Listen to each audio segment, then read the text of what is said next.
Hello guys, this is my review on the PSP Go. To start the review off, I'm just going to show you guys a 360 degree view of the PSP Go.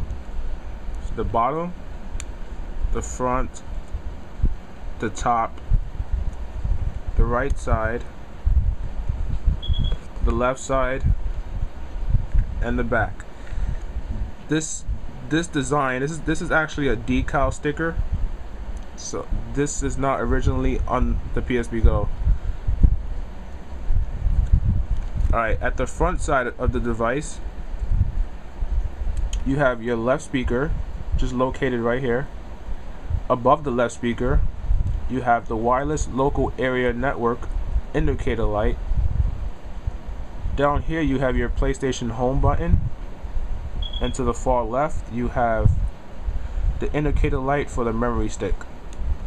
Moving over to the right side of the PSP Go, you have your right speaker.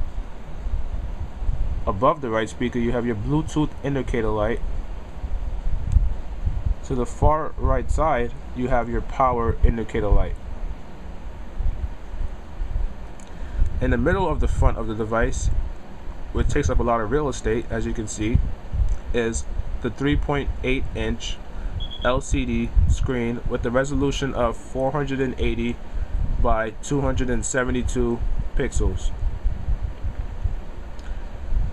The screen quality I will personally say is very good, but I would have rather an LED screen if Sony really wanted people to upgrade from the older PSP models to a PSP Go. But other than that, like I said, the LCD quality, the picture quality is actually pretty crisp and vivid. To the right side of the PSP Go, you only have the power switch. The power switch has several functions. Flicking it down will put the PSP Go into hold. Hold is when the buttons, everything, basically all the buttons for the PSP Go is deactivated until you turn hold off by simply switching it back up.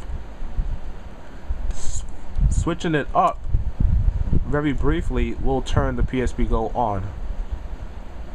Doing the same thing while the PSP Go is already on will put the PSP Go into sleep mode or standby. When the PSP is on and you flick it up or switch it up and hold it, it'll turn the PSP off and not put it into standby. To the far left of the device you have the wireless local area network, or the wireless chip switch. Flicking it down or switching it down will turn the chip off.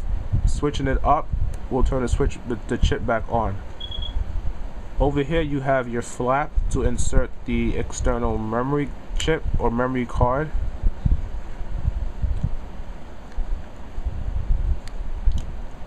At the bottom of the PSP Go you have your standard 3.5mm headphone jack, and you have your proprietary charge and sync dock connector.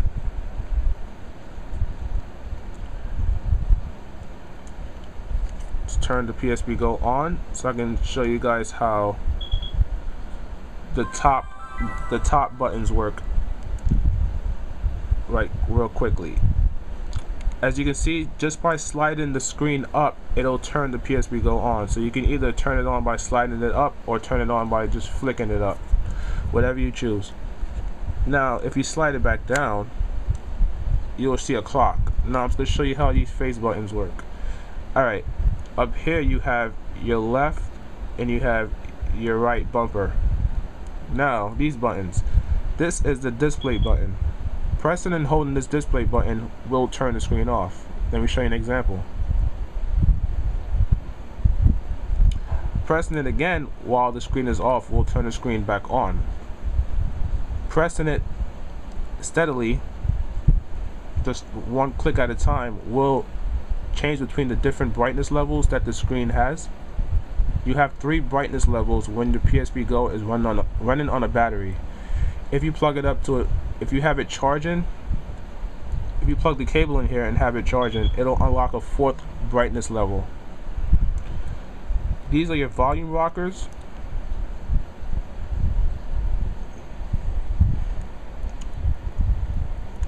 That basically shows you the volume intensity. And this is the sound button. Pressing and holding this button will mute the PSP Go, and that indicator, that icon, will tell you that your PSP Go is muted. Pressing it again will unmute the PSP Go. When the PSP Go is muted, no sound will be playing from the speakers or the headphone jack output.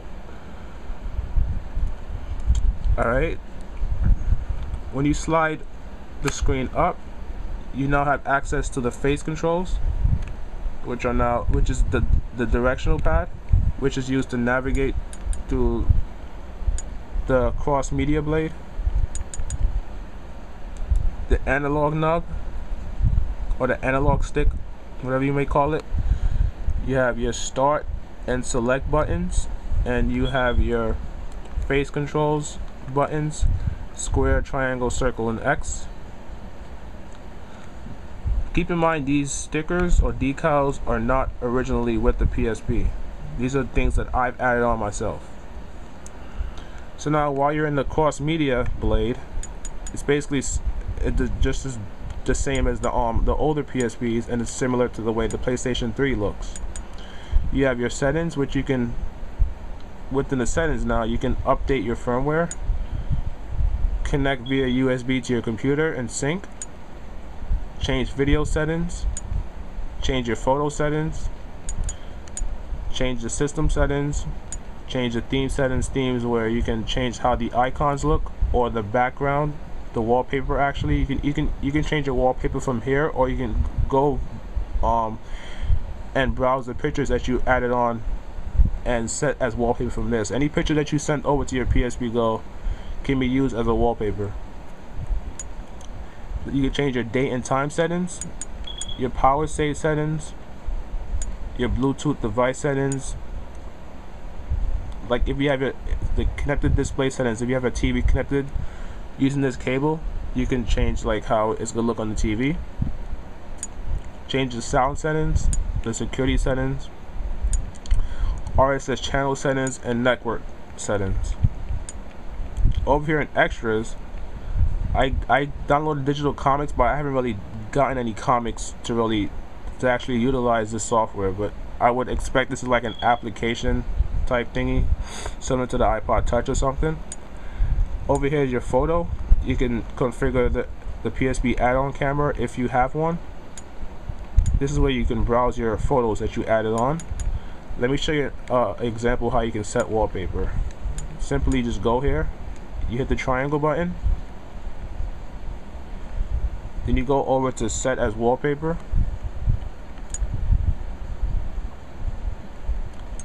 and it's now your wallpaper. Over here in music, sorry, I don't know what Sense Me is, but this is where you can browse your music that you've added on. Same with video, you browse your videos that you've added on. I'm just going to show you this video that comes with the PSP Go. It's basically the PSP Go's commercial. Let's go fast forward it a bit. Show you guys the picture quality.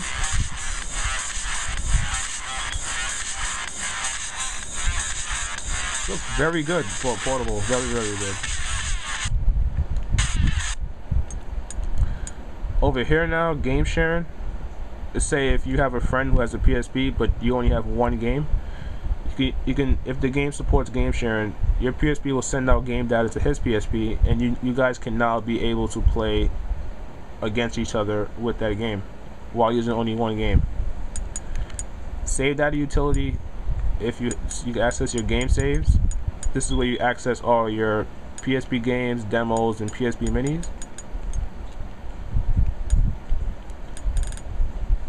You can access the manuals, say if you lost them, but you will need to have access to a wireless router and actually know the password if there is a password.